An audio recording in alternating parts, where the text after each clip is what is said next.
Hello everyone and welcome back to our new video. Well, you typed your password 3 times and still logged out.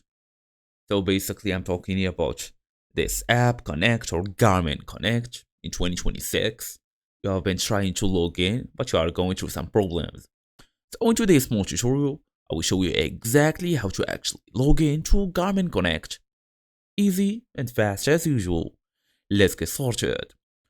So the standard way is either open the app or the website, then enter your email address, then enter your password, then tap sign in.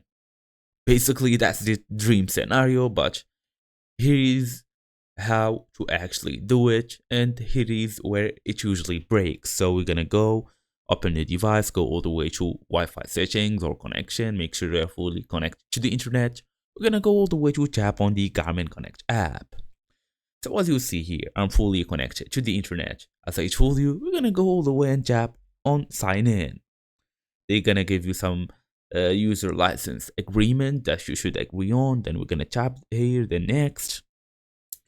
Okay, all we're gonna do now is wait. As you see, guys,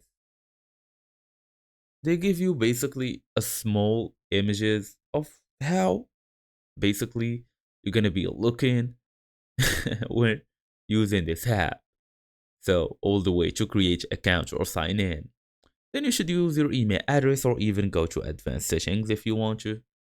They're gonna basically show you a couple of options here from countries that you can pick from.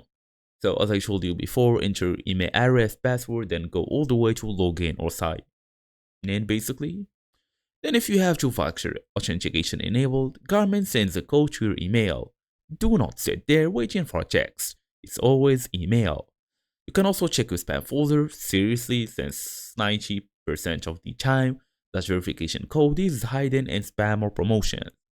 Mark it as not spam so next time it hits your inbox directly, and that's it. So thank you all for watching. I will see you all in the next video.